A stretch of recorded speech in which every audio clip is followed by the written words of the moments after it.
The mail coach rattled into Portland, Oregon, on a blistering July afternoon in 1882, and Beatrice Crawford knew the moment she stepped down onto the dusty street that something was terribly wrong.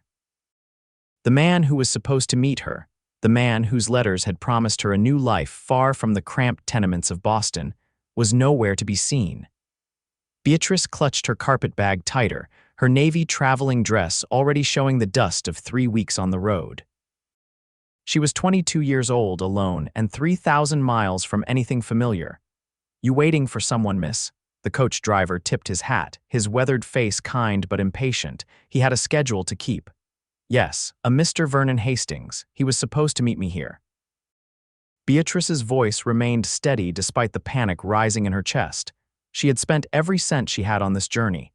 There was no money for a return ticket, even if she wanted one. The driver's expression shifted to something like pity. "Hastings, you say? I heard that name recently." "Not good news, I'm afraid." Beatrice's heart sank. "What do you mean? Got himself killed in a card game 2 weeks back. Cheated the wrong man from what I heard. I'm real sorry, miss." The world seemed to tilt beneath Beatrice's feet, dead. The man she'd agreed to marry sight unseen was dead. And he'd been a cheat and a card sharp from the sound of it. The letters had painted such a different picture, talking of his ranch and his prospects, his desire for a good woman to build a life with. "I see."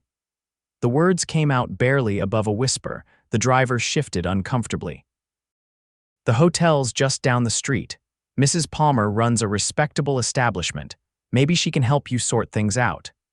Beatrice nodded numbly and moved away from the coach, letting the driver continue with his business. Portland was bigger than she'd expected, a proper city with brick buildings and paved streets in the center, though the edges still had that raw frontier quality. The Willamette River glinted in the distance, and beyond it rose green hills thick with timber. It might have been beautiful if she weren't so frightened. She made her way to the hotel, each step feeling heavier than the last. What was she going to do? She had $3 to her name and knew not a single soul in this entire territory. Mrs. Palmer turned out to be a round-faced woman with sharp eyes and a no-nonsense demeanor. She listened to Beatrice's story with pursed lips. "Hastings was no good," she said bluntly. "You're better off without him, though I know that's cold comfort when you've come all this way. I can give you a room for 2 nights for what you've got, but after that..." She shrugged apologetically. "I understand. Thank you for your honesty." Beatrice took the key and climbed the narrow stairs to a small but clean room overlooking the street. She sat on the edge of the bed and finally allowed herself to cry. She hadn't loved Vernon Hastings. How could she love a man she'd never met? But she had hoped for a fresh start, for a home of her own, for children someday and a partner to build a life with. After watching her mother work herself to death in a factory and her father drink himself to an early grave, Beatrice had dreamed of something different, something better. Now those dreams lay in ashes, and she didn't even have the luxury of time to mourn them. By evening, she had composed herself enough to venture downstairs to the hotel's dining room. She couldn't afford to eat there, but Mrs. Palmer had mentioned there might be work for a woman willing to do laundry or mending. Beatrice was willing to do just about anything. The dining room was half full, mostly men in various states of cleanliness. Loggers, she guessed, and men who worked the docks. At a corner table sat a man who stood out from the rest. He wore clean clothes, dark trousers and a simple cotton shirt with the sleeves rolled up, and his light brown hair was neatly trimmed. He was reading a book while he ate, seemingly oblivious to the noise around him. Something about the peaceful way he sat there, content in his own company, made Beatrice feel a little less alone. Mrs. Palmer bustled over. "See that man there? That's Owen Tucker. Owns a cattle ranch about 15 miles outside town. Good man, honest. Lost his wife to pneumonia 3 winters back. He comes to town once a month for supplies and always takes a room here for the night." "Why are you telling me this?" Beatrice asked, though her cheeks warmed. "Because he's been looking for help. Needs someone to cook and keep house. His daughter's been trying to manage it, but she's only 10 years old. It's too much for a child." Mrs. Palmer gave her a meaningful look. "Respectable work, decent pay, room and board included. I could introduce you if you're interested. pride warred with practicality in Beatrice's chest. She had come west to be a wife, not a servant, but what choice did she have? Yes, she said quietly. Please. Mrs. Palmer led her across the dining room. Owen got a minute. The man looked up from his book, and Beatrice found herself meeting eyes the color of creek water, greenish-brown and surprisingly gentle. He was perhaps 30 years old, with strong features and the weathered complexion of someone who spent his days outdoors. Mrs. Palmer. He stood politely, his gaze moving to Beatrice with curiosity but no presumption. This is Miss Beatrice Crawford. She just arrived from Boston and finds herself in need of employment. I recalled you mentioning you needed a housekeeper. Owen's expression shifted to something more attentive. I see. Please sit down, Miss Crawford. Beatrice sat, acutely aware of how travel-worn she must look. Owen settled back into his chair and closed his book, giving her his full attention. Mrs. Palmer mentioned your situation, he said, and there was no judgment in his tone, only kindness. I'm sorry about Hastings. That must have been a terrible shock. You knew him, only by reputation, which wasn't good. I'm sorry to speak ill of the dead, but I'm glad you didn't end up married to him. The bluntness startled a small, surprised laugh out of Beatrice. You're very direct. I find it saves time. A hint of a smile touched his mouth. I do need help at the ranch. My daughter Lily tries her best, but she should be learning to read and playing with dolls, not scrubbing floors and cooking meals. I can offer you room and board and $30 a month. The work would be cooking, cleaning, laundry, and helping with Lily. The ranch is productive, but we live simply. I won't pretend it's an easy life. $30 was more than generous for such work. Beatrice knew she should be grateful, should accept immediately, but something made her hesitate. Why are you being so kind to a stranger? Owen studied her for a moment. Because someone was kind to me once when I needed it most, and because you have an honest face, Miss Crawford. I trust my instincts about people. There was something about him that made her feel safe, despite everything. Then I accept your offer, Mr. Tucker. Thank you. Owen, please, we don't stand on formality much out here. He extended his hand, and when Beatrice shook it, his grip was warm and calloused from hard work. I'm heading back to the ranch tomorrow morning. Can you be ready by 8? I can be ready. Good. I'll settle your bill here with Mrs. Palmer. Consider it an advance on your wages. Beatrice wanted to protest, but the relief was too overwhelming.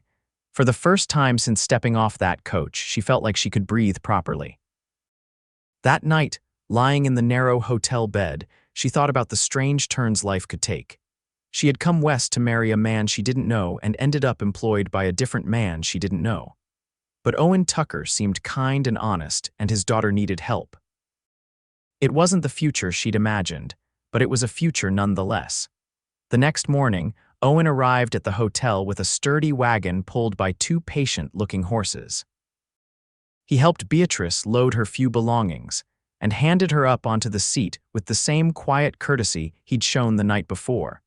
Portland fell away behind them as they headed into the countryside.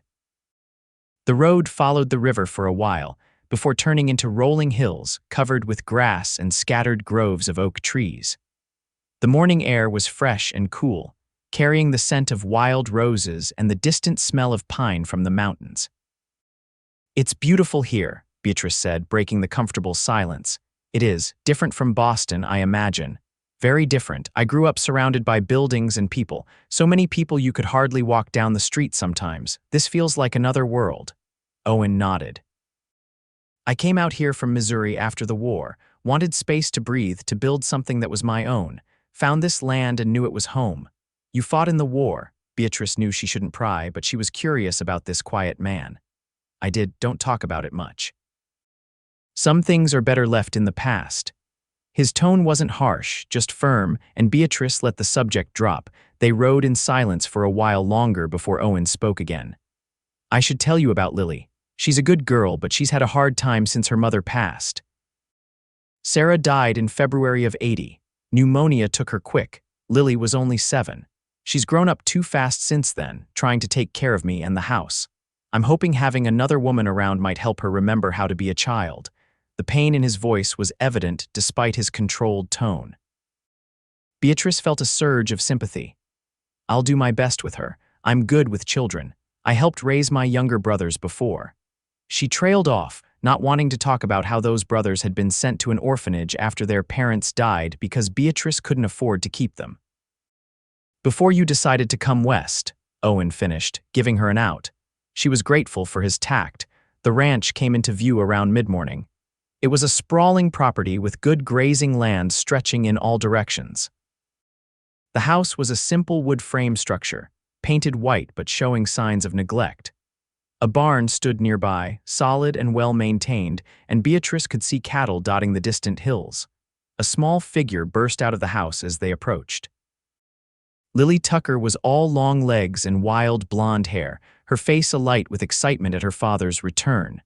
"Papa, you're back." She ran to the wagon, then stopped short when she saw Beatrice, her expression turning wary. Owen jumped down and scooped his daughter into a hug. "I'm back, little bird. And I've brought someone I want you to meet. This is Miss Crawford. She's going to be staying with us and helping around the house." Lily looked at Beatrice with solemn brown eyes. "Are you going to try to be my new mother?" The bluntness of childhood could be startling.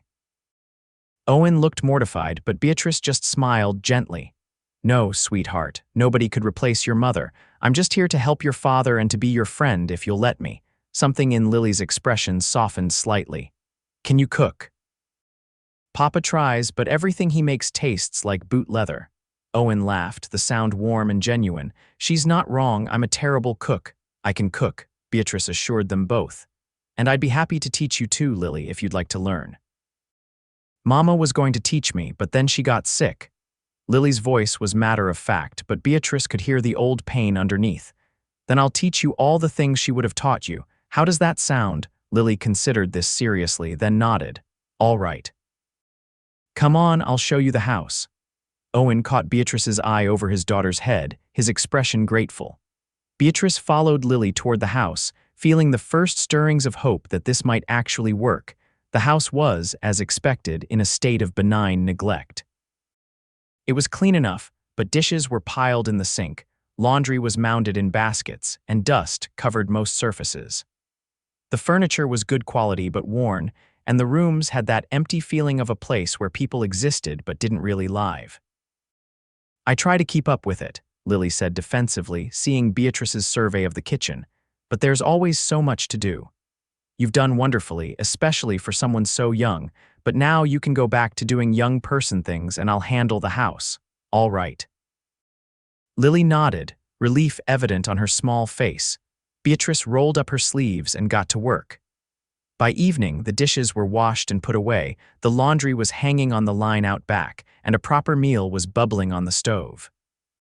She'd found a chicken in the yard, vegetables in a surprisingly well-kept garden, and made a stew that filled the house with savory aromas. Owen came in from the barn at sunset, dusty and tired.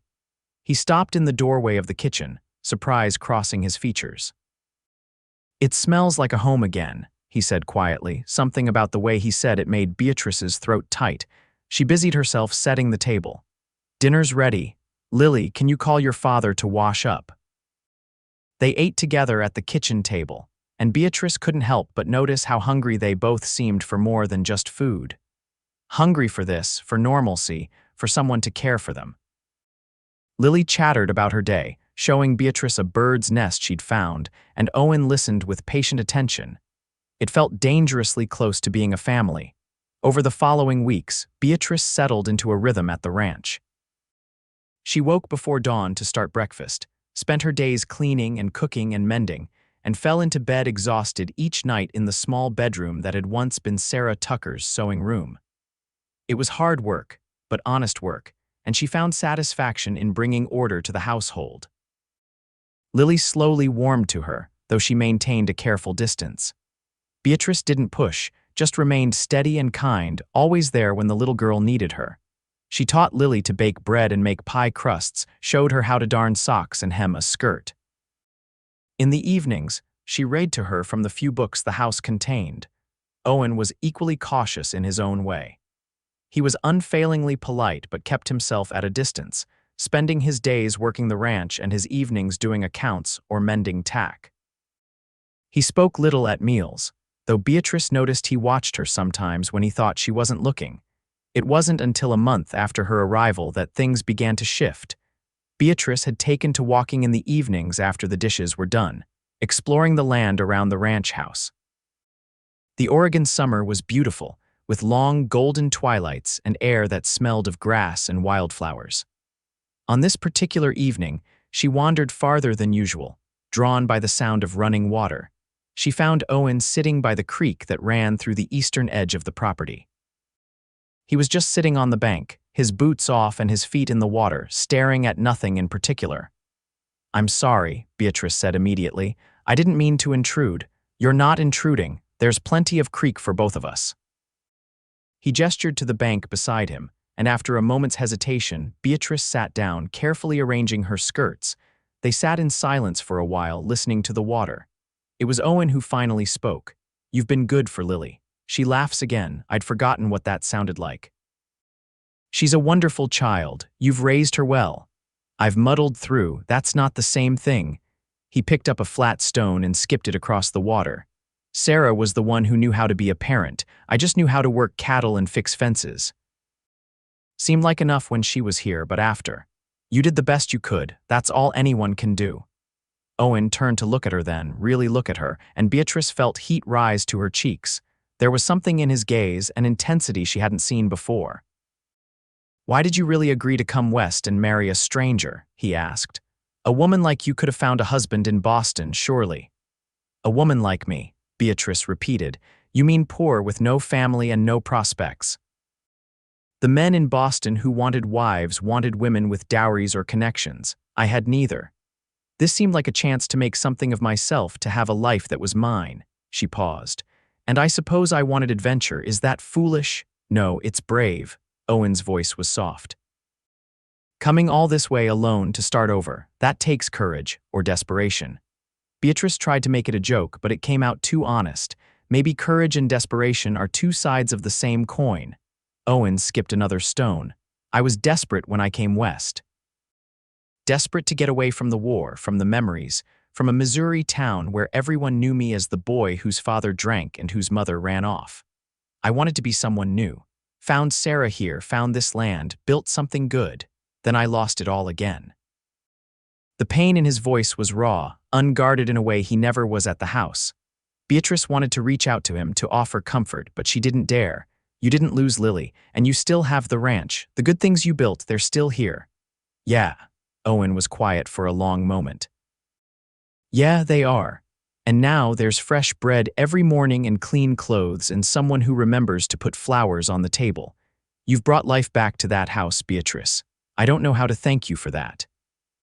It was the first time he'd used her given name, and the sound of it in his low voice did something strange to her pulse.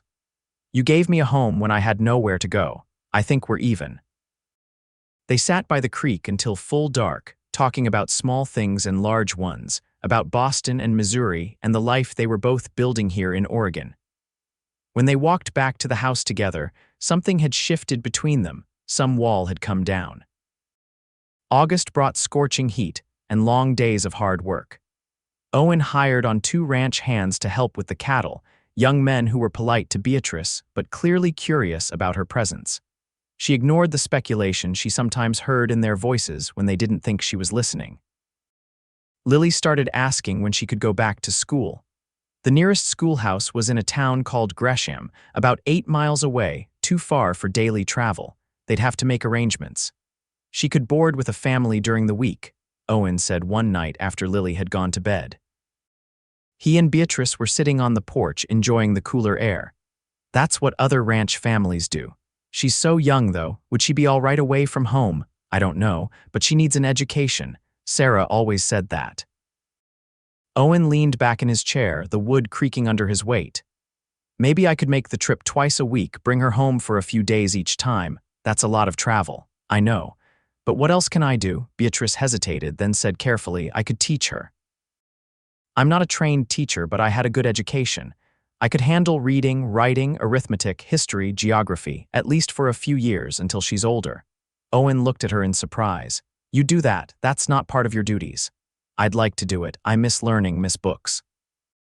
"It would be good for me too." A slow smile spread across Owen's face, transforming his usually serious expression. "You're something else, Beatrice Crawford. Is that a yes?" That's a yes, and I'll pay you extra for the teaching. You don't need to do that. Yes, I do. Your work is worth paying for. They smiled at each other in the darkness, and Beatrice felt that dangerous warmth spreading through her chest again. She was growing attached to this place, to Lily, to Owen. She needed to be careful. This was a job, not a home, not really. But it was getting harder to remember that. The next week, a rider came pounding up to the ranch house in a cloud of dust. Owen was out checking fences, so Beatrice went to the door, Lily peering around her skirts. The man was dusty and wild-eyed, his horse lathered with sweat. I'm looking for Owen Tucker. Is this his place?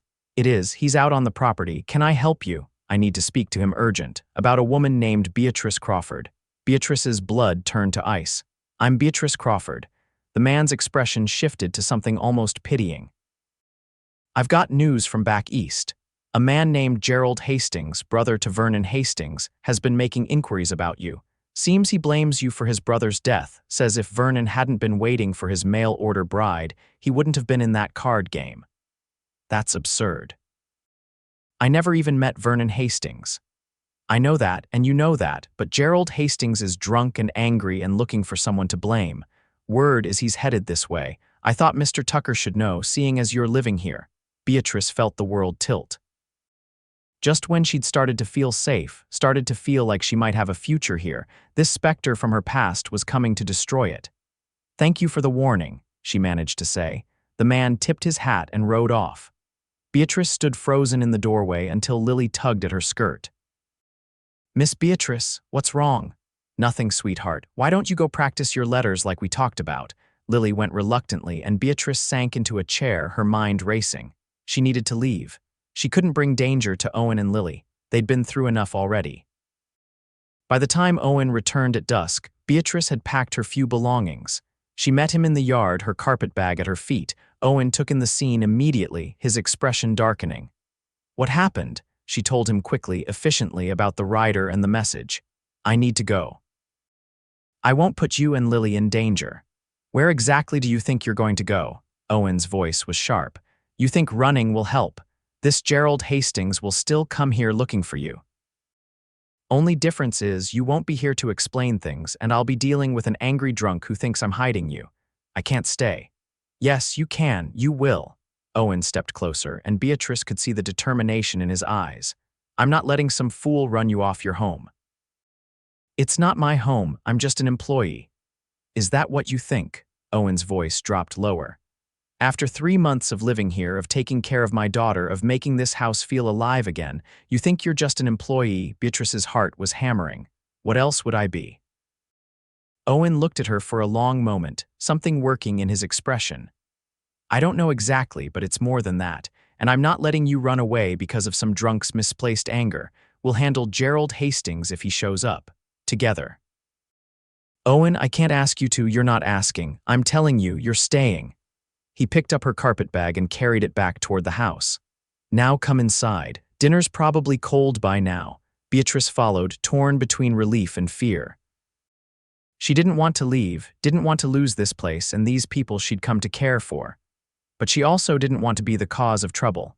That night, after Lily was asleep, Owen sat at the kitchen table cleaning his rifle. Beatrice watched from the doorway. Do you really think he'll come? I think angry men do stupid things, but I also think most bullies back down when they meet real resistance. Owen looked up at her. I meant what I said earlier. You're not alone in this. Why? The word burst out of her. Why do you care what happens to me? Owen set down the rifle carefully. Because I haven't felt this alive in 3 years, because my daughter smiles again, because I wake up in the morning and remember what it's like to have something to look forward to. He stood up, moving closer. Because when I see you, I feel like maybe I could have a future that's more than just getting through each day. Beatrice couldn't breathe. Owen, I know you came here as an employee. I know you didn't sign up for a widower with a child and a cattle ranch. But Beatrice, I'm asking you to consider something more. Not right away, he added quickly, seeing her expression. I'm not proposing. I'm just asking you to think about staying, really staying, about this being your home. I don't know what to say. Then don't say anything yet.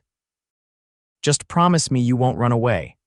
Beatrice looked at him, at this good man who'd given her shelter when she had nothing, who'd treated her with respect and kindness, whose daughter had started to look at her like maybe, just maybe, she could trust again. "I promise," she whispered. Owen smiled, and it transformed his entire face. "Good, now get some rest. We'll deal with whatever comes tomorrow."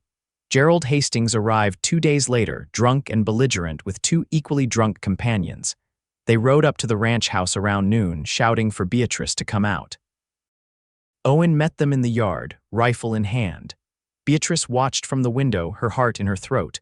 She'd sent Lily to hide in the root cellar just in case. "You got my brother's whore hiding in there." Hastings was a big man, gone to fat, with mean eyes and a slack mouth. "I've got a respectable woman working for me, and you'll watch your tongue." Owen's voice was steel.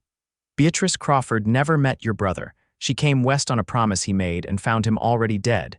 She doesn't owe you anything, and she certainly isn't to blame for his poor choices. She was supposed to marry him. If she'd come sooner, if he'd been home waiting instead of in that saloon, if your brother hadn't been a cheat and a drunk, he'd still be alive." Owen cut him off. "I knew Vernon's reputation. Everybody did. He was going to end up dead in an alley or a card game eventually. That's not this woman's fault, and I won't have you terrorizing her over it." One of Hastings' companions shifted nervously. "Maybe we should just go, Gerald. This ain't right." "Shut up." Hastings swayed in his saddle. "That woman owes me. My brother spent money on those letters, making promises. Your brother lied in those letters," Owen said. "He didn't have a ranch. He didn't have prospects. He was a con man looking for a woman desperate enough to believe him. Beatrice Crawford is lucky she never married him, and you should be ashamed of yourself for coming here like this." Hastings fumbled for the gun at his hip. Owen's rifle came up in one smooth motion, already cocked. "Don't," Owen said quietly. "I don't want to shoot you, but I will if you draw on me." For a long, terrible moment, everything hung in balance. Then Hastings' companion grabbed his arm. "Come on, Gerald. This is done. Let it go." Hastings glared at Owen, at the house where he probably knew Beatrice was watching. "This ain't over," he slurred. "Yes, it is," Owen said. "You come back here again, and I'll have the sheriff on you for trespassing and threatening behavior. Now ride out." They left, Hastings cursing and his companions looking relieved to be going. Owen stood in the yard until they were out of sight, then lowered the rifle and came inside. Beatrice met him at the door. Without thinking, she threw her arms around him, trembling with relief and leftover fear. Owen held her tightly, one hand coming up to cup the back of her head. "It's all right. They're gone. You could have been hurt. You could have been killed. I wasn't. And I meant what I said out there. You don't owe anyone anything. You're here because you choose to be, and that's all that matters." Beatrice pulled back just enough to look up at him. His face was close to hers, close enough that she could see the darker ring around his hazel eyes, the small scar on his jaw. "He'll come back for me," she whispered, still frightened. "Not while I'm standing here," Owen said firmly. "I won't let anyone hurt you, Beatrice, I promise you that." And then, so naturally it seemed inevitable, he kissed her. It was gentle at first, questioning, giving her time to pull away if she wanted. But Beatrice didn't want to pull away. She'd been alone for so long, frightened for so long. This man made her feel safe and wanted and cherished. She kissed him back, her hands fisting in his shirt. When they finally broke apart, both breathing hard, Owen rested his forehead against hers. "I'm falling in love with you," he said quietly. "I tried not to, tried to keep my distance. But Beatrice, you've become essential to me, to us. I need you to know that. I love you too," Beatrice whispered, and saying the words out loud felt like stepping off a cliff into open air. "I didn't want to. I was so scared of caring too much, of losing everything again, but I love you, Owen Tucker." He kissed her again, deeper this time, and Beatrice felt like she was finally home. They were still standing there, wrapped in each other's arms, when Lily's voice called from the cellar door. "Is it safe to come out now?" They broke apart, laughing, and Owen went to get his daughter. Lily looked between them, taking in their flushed faces and linked hands with a child's shrewd observation. "Are you going to get married?" she asked bluntly. Owen looked at Beatrice, a question in his eyes. Beatrice felt her heart soar. "Would that be all right with you, Lily?" she asked gently. Lily considered this seriously. "Will you still teach me to cook and read me stories?" "Of course. And you won't try to replace my mama?" "Never. Your mama will always be your mama. I could never take her place, but I could be something else if you'd let me. Someone who loves you and takes care of you. Lily thought about this for another long moment, then nodded decisively. All right then, you can marry Papa. Owen laughed, the sound rich and full of joy. Well, I'm glad that's settled, though I should probably actually ask Beatrice first. He turned to her, still holding her hand. Beatrice Crawford, will you marry me? Will you be my wife and Lily's stepmother and make this ranch into a real home again? Yes, Beatrice said, tears streaming down her face. Yes, absolutely yes. Lily cheered, and Owen swept them both into a hug. And for the first time since her parents died, Beatrice felt like she belonged somewhere. They were married a month later in Portland, with Mrs. Palmer and a few of Owen's friends as witnesses. Beatrice wore a simple blue dress that Owen bought for her, insisting she should have something new for her wedding day. Lily stood beside them, holding a bouquet of wildflowers she'd picked that morning. The ceremony was brief but heartfelt. When Owen kissed his new wife, Lily clapped her hands and several of the witnesses cheered. They had dinner at the hotel afterward, and Mrs. Palmer cried and said she'd known it would work out right from the start. You've got good instincts, Owen told her, his arm around Beatrice's waist. I've been running this hotel for 20 years, Mrs. Palmer said. You learn to read people. They spent their wedding night at the hotel, Owen having arranged for Lily to stay with Mrs. Palmer. Alone in their room, Beatrice felt suddenly nervous. We don't have to, Owen said gently, reading her expression. I can wait. I've waited 3 years. I can wait longer if you need me to. I don't want to wait, Beatrice said. She stepped closer to him, reaching up to touch his face. I want to be your wife in every way. Owen's eyes darkened with desire, but he was still gentle, still careful with her. He undressed her slowly, kissing each bit of skin as he revealed it, telling her she was beautiful, telling her he loved her. When they finally came together, it was with a tenderness that made Beatrice weep with joy. Afterward, lying in his arms, she traced the scars on his chest with her fingers. War wounds, she assumed, though he didn't speak of them. I never thought I'd have this, she whispered. I never thought I'd have someone who loved me like this. You have it now, Owen promised, kissing her forehead. You have it forever. They returned to the ranch the next day to start their life together. Lily adapted quickly to the new arrangement, though she tested boundaries in the way children do, making sure this new reality was stable. Beatrice was patient with her, understanding the girl's need for reassurance. Owen was affectionate and attentive, never forgetting that Beatrice was now his wife as well as his housekeeper. He brought her wildflowers from the range, helped her with heavy chores without being asked, and every night they fell asleep tangled together in the big bed that had once been his alone. The ranch thrived under their combined efforts. Beatrice kept meticulous household accounts, helped Owen plan breeding schedules for the cattle, and even learned to ride so she could help move stock when needed. She taught Lily reading and arithmetic in the mornings, and Lily proved to be a quick and eager student. By winter, Beatrice realized she was pregnant. She told Owen one evening after Lily had gone to bed. He stared at her for a moment, then whooped with joy and picked her up, spinning her around until she laughed and begged him to stop. A baby, he kept saying, wonder in his voice. We're going to have a baby. Are you happy? Beatrice asked, suddenly uncertain. Happy, Beatrice, I'm beyond happy. He shook his head, unable to find words big enough. You've given me everything. Everything I thought I'd lost, a wife, a home, and now a child. I love you so much. I love you too, so much it scares me sometimes. Owen held her close. Don't be scared, we're in this together, whatever comes. Lily was equally excited about the prospect of a sibling. She helped Beatrice prepare the small room next to theirs as a nursery, and talked endlessly about whether the baby would be a boy or a girl and what they should name it. If it's a girl, we should name her Sarah after Mama, Lily said one day. Beatrice's heart squeezed. She looked at Owen, who'd gone very still. That's a beautiful idea, sweetheart, Beatrice said gently. But are you sure? It's a big thing, naming a baby after someone special. I'm sure Mama would like it. She'd be happy that Papa found you and that we're happy again. I think she'd want the baby to have her name. Owen cleared his throat roughly. I think that's a fine idea, little bird. A real fine idea. The baby was born on a warm day in May of 1883, and she was indeed a girl. They named her Sarah Lily Tucker, and she had her father's hazel eyes and her mother's dark hair. Lily was beside herself with pride at being a big sister, constantly wanting to hold the baby and help with her care.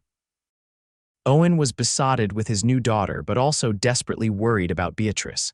The birth had been hard, and for a few frightening hours the midwife had been concerned. But Beatrice was strong and she recovered well, though Owen hovered anxiously for weeks. "I'm fine," she kept telling him. "Women have babies all the time." "You're not women," Owen said. "You're you, and I can't lose you. I won't survive it. You won't lose me. I'm not going anywhere." She pulled him down for a kiss. "I have too much to live for now." As baby Sarah grew, the ranch continued to prosper. Owen expanded his herd and bought more land. Beatrice's careful management of their finances allowed them to save money and make improvements to the house and outbuildings.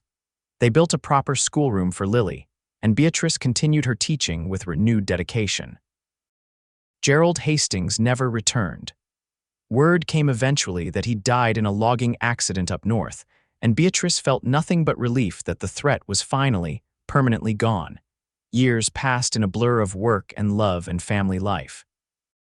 Lily grew into a capable young woman, smart and kind like both her mothers. She started helping more with the ranch work, proving to have a natural talent with horses. Owen taught her to ride like he'd been born to it, and Beatrice watched them race across the rangeland together with pride and joy. Little Sarah turned out to be a determined, curious child who got into everything and asked endless questions. Beatrice loved her fierce independence, even when it made simple tasks take twice as long. In 1885, Beatrice had another baby, a boy this time. They named him Oliver Owen Tucker, and he was a calm, contemplative baby who rarely fussed and seemed content to observe the world around him. Lily doted on both her younger siblings, and Owen joked that they had the best supervised children in Oregon. The ranch house expanded to accommodate their growing family. Owen and some hired men built an addition with more bedrooms and a larger kitchen. Beatrice planted a proper garden with vegetables and flowers and fruit trees that would provide apples and cherries in years to come. On an autumn evening in 1886, Beatrice stood on the porch watching the sunset paint the hills gold and orange. Owen came up behind her, wrapping his arms around her waist and resting his chin on her shoulder.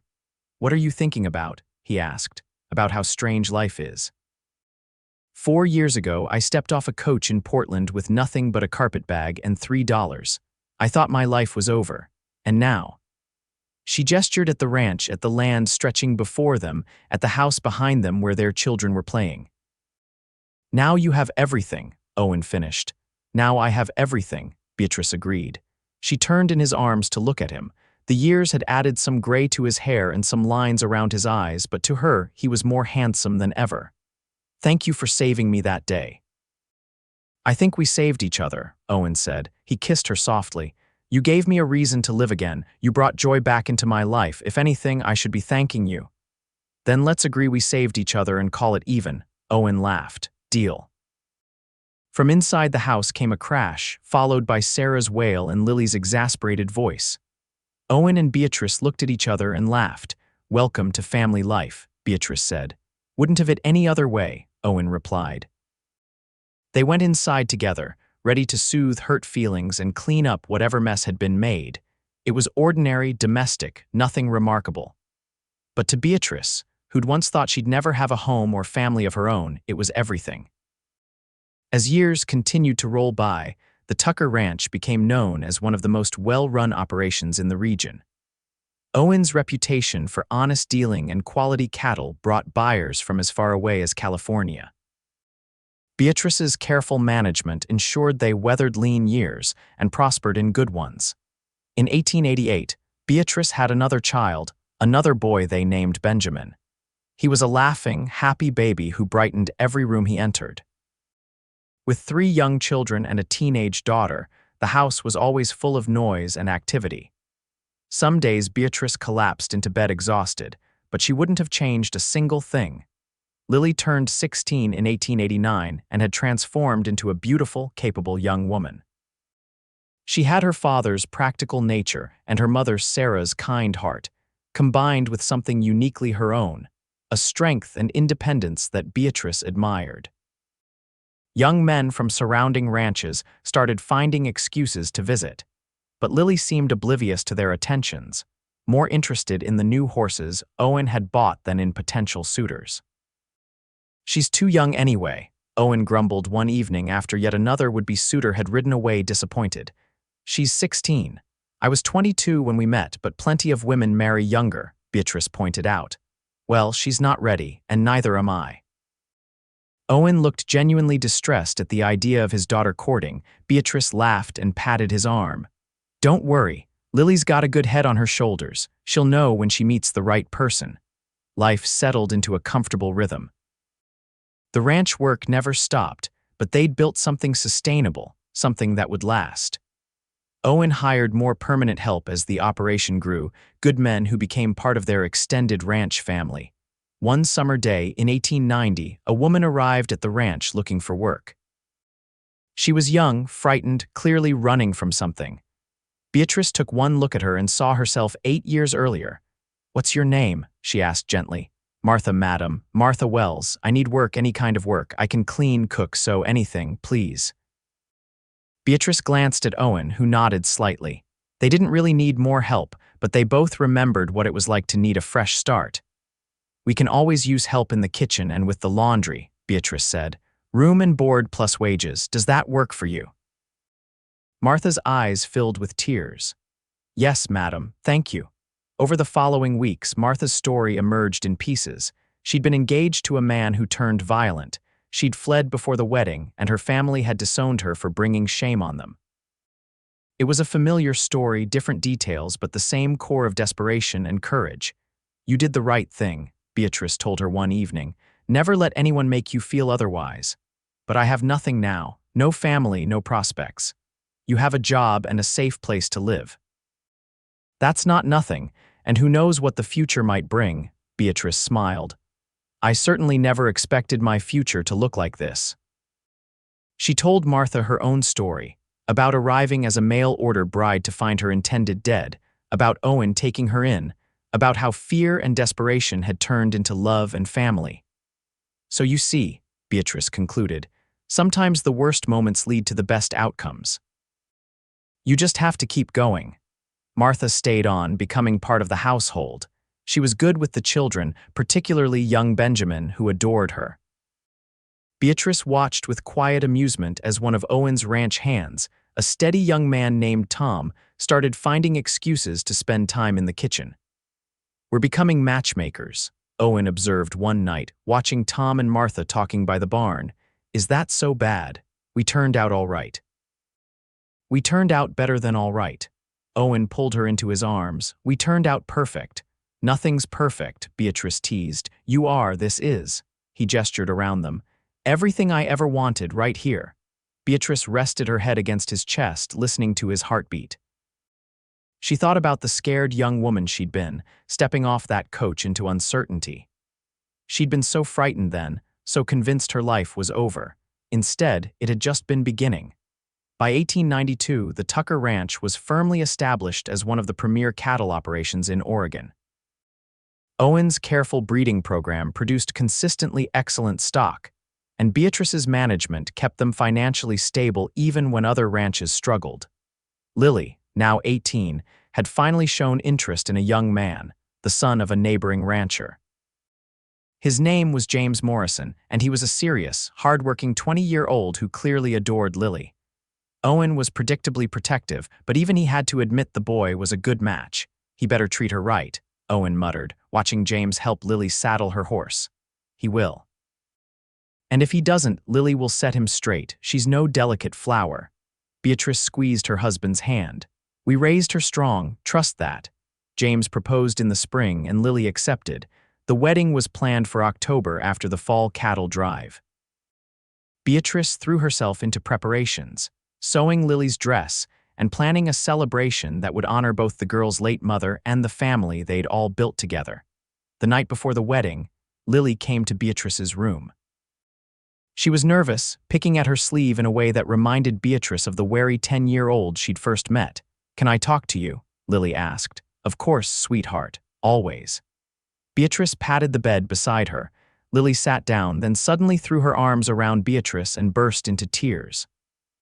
"I wish my mother was here, my first mother. I wish she could see this." Beatrice held her tight, her own eyes stinging. "I wish she was here too. She'd be so proud of the woman you've become. I love James, I really do, but I'm scared. What if I'm not ready? What if I can't be a good wife?" "You'll be a wonderful wife because you're a wonderful person. And Lily, it's normal to be scared. I was terrified when I married your father, but the fear fades, and what's left is love and partnership and building a life together." Beatrice pulled back to look at her stepdaughter's face. "Your mother, Sarah, loved your father deeply. She'd be happy that he found love again, and she'd be thrilled that her daughter found someone who loves her the way James loves you." "Do you really think so?" "I know so. And Lily, I need you to know something. I never tried to replace your mother. I could never do that, but I love you like you're my own daughter. Watching you grow up has been one of the greatest joys of my life." Lily hugged her again. "You are my mother. I have two mothers, and I'm lucky to have both of you, even though I can only be with one of you now. But I carry Mama Sarah in my heart, and I carry you there too." They cried together, then laughed at themselves for crying. Beatrice helped Lily wash her face and sent her to bed with instructions to get plenty of sleep. The wedding the next day was beautiful. Lily wore her mother's locket along with the new dress Beatrice had made, honoring both the past and the present. James looked at her like she hung the moon, and Owen cried during the ceremony, though he tried to hide it. At the reception, held in the barn that had been cleaned and decorated with fall flowers, Beatrice danced with Owen while watching Lily dance with her new husband. "We did good," Owen said quietly. "We did," Beatrice agreed. "She's going to be happy. She learned from the best." Owen kissed her temple. "Thank you for loving my daughter like your own. How could I not? She made it easy." Little Sarah, now 9, and Oliver, 7, ran wild with the other children at the party, their faces sticky with cake. Benjamin, now 4, had fallen asleep under a table, exhausted from the excitement. As the sun set and lanterns were lit, casting everything in a warm glow, Beatrice felt a profound sense of contentment. This life she'd built, this family she'd found, it was everything she'd ever dreamed of and more. Martha and Tom were married the following spring in a quieter ceremony. They moved into a small house on the ranch property, Tom continuing to work for Owen and Martha, helping Beatrice with the household and the growing children. It felt right, Beatrice thought, that their ranch had become a place where people could find not just work but home and family. The years rolled on, each one bringing its own challenges and triumphs. There were harsh winters and dry summers, cattle lost to disease and crops failed by frost. But there were also good years, celebrations, new babies born in the ranch community, children growing up healthy and strong. In 1895, Lily gave birth to her first child, a daughter she named Beatrice Sarah Morrison. Beatrice cried when she learned the baby's name, overwhelmed by the honor. "You saved our family," Lily said simply, holding out the baby for Beatrice to hold. "It's only right that my daughter carries your name too."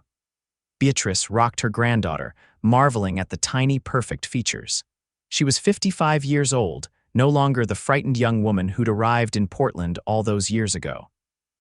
She'd lived a full life, loved deeply, built something lasting. Owen stood beside her, his arm around her waist, looking down at their granddaughter with wonder. He was 63 now, his hair more gray than brown, his face deeply lined from decades in the sun. But he was still strong, still capable, still the man who'd offered her shelter and then his heart. "What are you thinking?" he asked, as he often did. "That I'm grateful for all of it, the hard parts and the good parts, because they led me here." She looked up at him. "To you, no regrets." "Not a single one."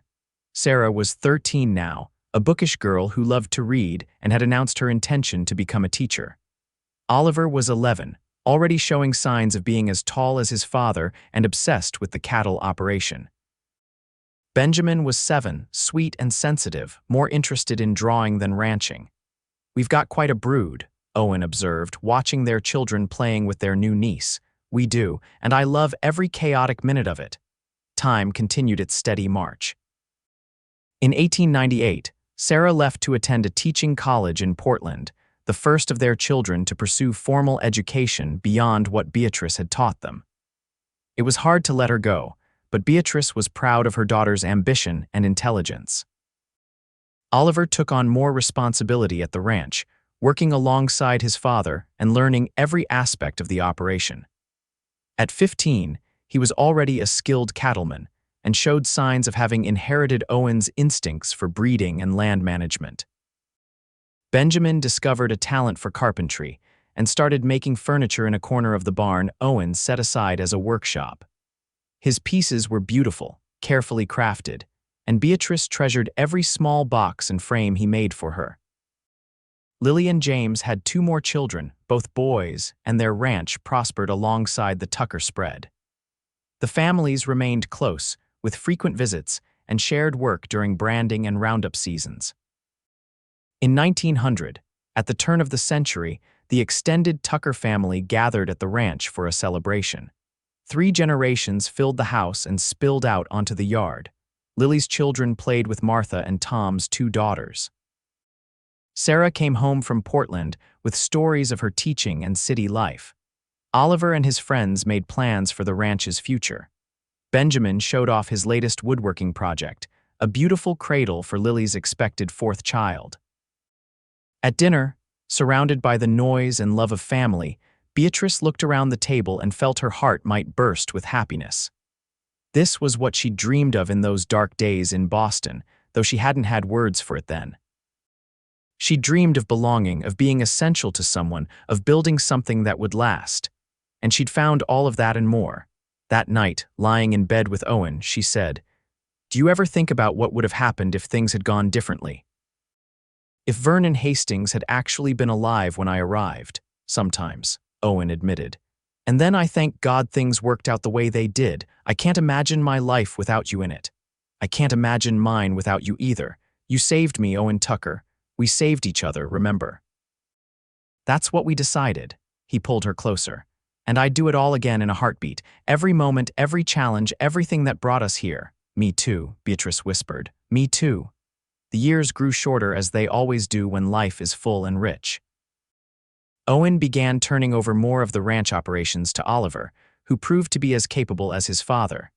Sarah became a beloved teacher in Portland, but visited home often.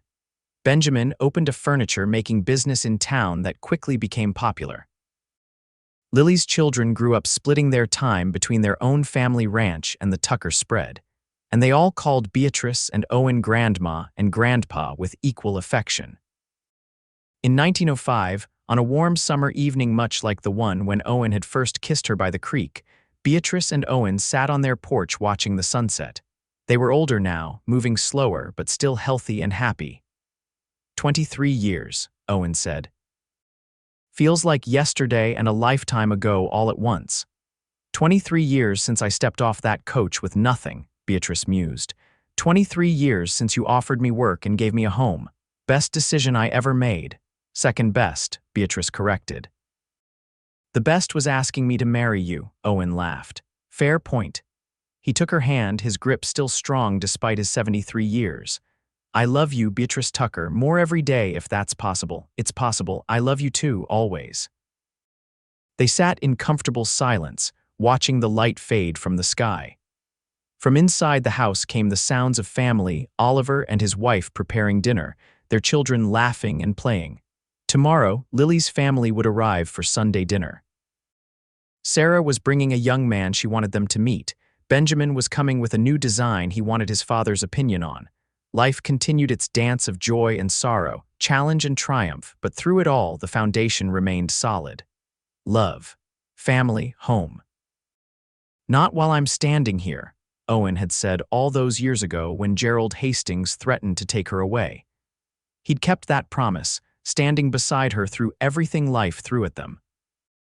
And Beatrice had kept her promise too, staying, building a life, choosing love over fear every single day. As the stars began to appear overhead, Beatrice thought about the mail-order bride she'd been, crying over a man she'd never met, certain her life was ruined. That frightened girl couldn't have imagined this future, this overflowing abundance of love and family. but she'd been brave enough to accept help when it was offered, brave enough to stay when she wanted to run, brave enough to risk her heart again after it had been broken. And in doing so, she'd found everything. "What are you smiling about?" Owen asked. "Just thinking about how lucky I am, how lucky we both are." "Luck had nothing to do with it," Owen said. "We chose this, chose each other, chose to build something good. Then I'm grateful we made those choices." "Me too, love. Me too." They sat together as darkness fell, two people who'd found each other in the most unlikely of circumstances and built a love story that would be told to their grandchildren and great-grandchildren for generations to come. The story of the mail-order bride who arrived to find her intended dead, and the cowboy who gave her a home. The story of how love can grow in the most unexpected places, how kindness can change everything, how two broken people can heal each other and build something beautiful. It wasn't the story Beatrice had expected when she stepped off that coach in Portland so many years ago. It was better. As they finally rose to go inside, Owen paused to kiss her gently. 23 years, and you still make my heart race." "Good," Beatrice said, grinning. "That's exactly how it should be." They walked inside together, hand in hand, ready for whatever tomorrow would bring. Because as long as they had each other, they could face anything, and they lived happily, surrounded by love and family for many years more. The Tucker Ranch remained in the family for generations, a testament to what two people could build when they chose love over fear, when they stood together against whatever challenges arose.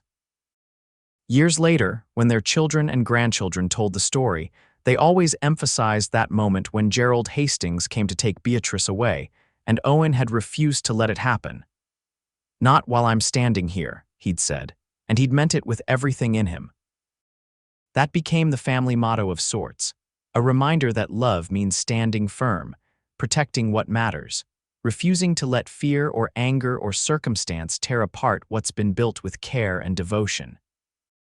Beatrice and Owen lived to see their children fully grown and successful, their grandchildren thriving, the ranch prospering under Oliver's capable management.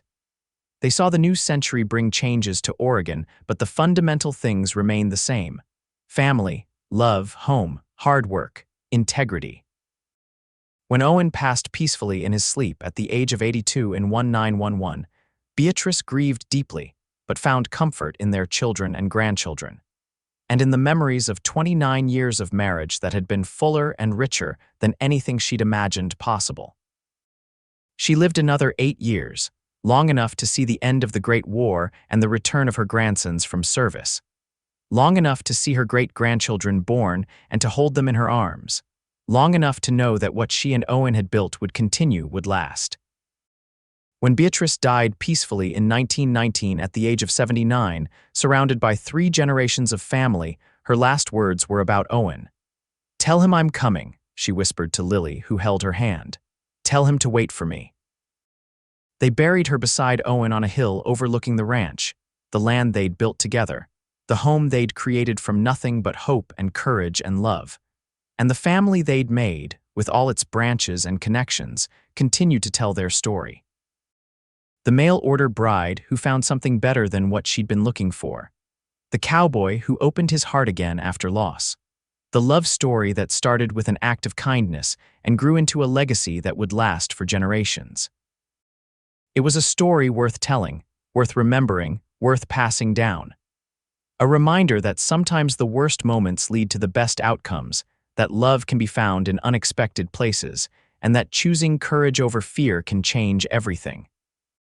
The ranch still stands, run now by Owen and Beatrice's descendants.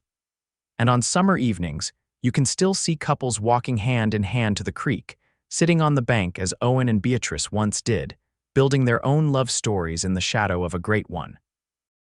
Because that's the thing about true love. It doesn't end. It echoes forward, inspiring others, showing what's possible when two people choose each other and refuse to give up, no matter what challenges arise. "Not while I'm standing here," Owen had said. And he'd stood beside Beatrice for the rest of his life, and she beside him, partners in everything, building something beautiful together.